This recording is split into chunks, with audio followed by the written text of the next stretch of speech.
ମୁଁ କ୍ୟାମ୍ପସରେ ଥିଲି। ମନ ଦୁଃଖ ଥିଲା। ତେଣୁ ଦୂରକୁ ଯାଇ ଗୋଟେ ପଥର ଥିଲା, ସେଠାରେ ବସି ପଡ଼ିଥିଲି।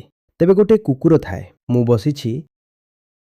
ମୁଁ ମୋର ନିଜ କଳ୍ପନା, ଦୁଃଖ, ଏପଟ ସେପଟ ଚିନ୍ତାରେ। ତେବେ କୁକୁରଟି ଆସି ଏମିତି ଦୁଇ ପାଦ ରଖିକି ଏମିତି ସେତିକି ଉଚ୍ଚା ପଥର ଥିଲା, ମୁଁ ସେଠାରେ ବସିଛି। କୁକୁର ବସିଗଲା ଦୁଇ ହାତ ରଖିକି ଏମିତି ମତେ ଚାହୁଁଛି। ମୋ ମୁଣ୍ଡ ଥିଲା କୁକୁର ଠିକ୍ ଏଇଠି, ତାର ମୁହଁ ମତେ ଏମିତି ଚାହୁଁଥିଲା। ମୁଁ ମଧ୍ୟ ତାକୁ ଚାହିଁଲି ଏବଂ ଦୁହେଁ ପରସ୍ପରକୁ ଚାହିଁ ରହିଲୁ। କିଛି ସମୟ ପରେ ମୁଁ ତାର ପାଦ ଛୁଇଁଲି। କିଛି ବହୁତ ଜରୁରୀ ଜିନିଷ ଥିଲା, ଯାହା ସେ ମୁହୂର୍ତ୍ତରେ ସେ ମୋତେ ଶିଖେଇ ଦେଇଥିଲା।